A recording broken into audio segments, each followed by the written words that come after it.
அன்புக்குரியவர்களே, நம்முடைய ஆண்டவரும் இரட்சகருமாகிய இயேசு கிறிஸ்துவின் நாமத்தில் உங்களை அன்போடு கூட வாழ்த்துகின்றேன். வாழ்க்கை பயணத்திலே நீங்கள் தொடர்ந்து பயணம் செய்யும் போது சில வேளைகளில் சில நஷ்டங்கள், சில கஷ்டங்கள், சில இழப்புகள், நீங்கள் சில காரியத்தை தொலைத்திருப்பீர்கள், தவற விட்டிருப்பீர்கள், உடைந்து போன உறவுகள், மன முறிவுகள், இப்படியெல்லாம் பல பாதைகளின் வழியாய் நீங்கள் கடந்து சென்றிருக்கலாம். உட்கார்ந்து யோசித்து, ஐயோ அன்றைய நாட்கள் எவ்வளவு நன்றாய் இருந்தது, நாம் அன்று எப்படியெல்லாம் வாழ்ந்தோம் என்றெல்லாம் நீங்கள் சிந்திக்கலாம். ஆனால் ஆண்டவரிடத்தில் எப்பொழுதுமே ஒரு 2ஆம் தருணம் இருக்கிறது. தேவன் 2ஆம் தருணத்தை தருகிற தேவன். உங்களுக்காக இன்றைக்கு ஒரு வசனத்தை நான் வாசிக்க விரும்புகிறேன். முந்தின ஆலயத்தின் மகிமையை பார்க்கிலும் பிந்தின ஆலயத்தின் மகிமை பெரிதாயிருக்கும் என்று. ஆண்டவர் உங்கள் வாழ்க்கையில் நீங்கள் இழந்து போன நாட்கள், உறவுகள், நன்மைகள், சந்தோஷங்களை விட பெரிதான ஒன்றை இன்னும் உங்களுக்கு வைத்திருக்கிறார்.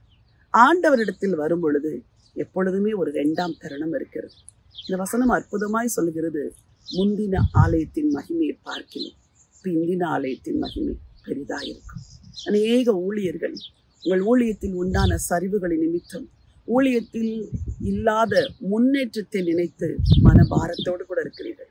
கர்த்தர் உங்களுக்கு சொல்லுகிறார், என் மகனே, என் மகளே, முந்தின ஆலயத்தின் மகிமையை பார்க்கிறோம், இந்த பிந்தின ஆலயத்தின் மகிமை பெரிதாயிருக்கும். கூடவே ஒரு ஆசீர்வாதத்தை சொல்லுகிறார், இவ்விடத்தில் சமாதானத்தை கட்டளையிடுவேன்.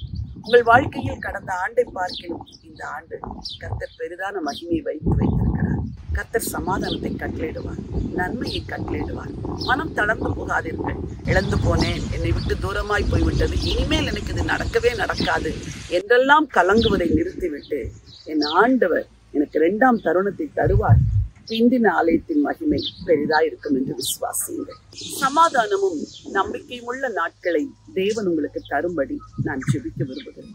அன்பின் ஆண்டவரே, பரலோக பிதாவே, உங்க பிள்ளைகளின் வாழ்க்கையில் கடந்த நாட்களில் உண்டான மனவேதனைகள், அவர்கள் இழந்து போன காரியங்கள், தொலைத்து போன காரியங்கள், உடைந்த உறவுகள், இது நிமித்தம் என் முந்தைய நாட்கள் எவ்வளவு மகிழ்ச்சியாய் மகிமையாய் இருந்தது, இப்பொழுது நான் தனிமையில் இருக்கிறேன், துக்கத்தில் இருக்கிறேன், கவலையில் இருக்கிறேன் என்றெல்லாம் கலங்கி இருப்பார்கள் என்றால், உங்க வார்த்தையின்படி பிந்தின ஆலயத்தின் மகிமை பெரிதாய் இருக்கட்டும்.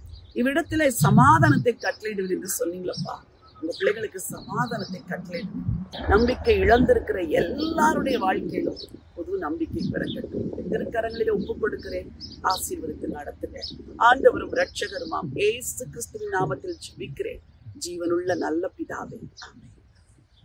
பிரியமானவர்களே, முந்தின ஆலயத்தின் மகிமையை பார்க்கிலும் பிந்தின ஆலயத்தின் மகிமை பெரிதாயிருக்கும் என்று தேவன் வாக்கு செய்திருக்கிறார். சமாதானத்தை கட்டளையிடுவேன் என்று சொல்லியிருக்கிறார். நம்பிக்கையோடு இந்த நாளை துவங்குங்கள். இந்த நாள் ஒரு வெற்றியின் நாள். God bless you.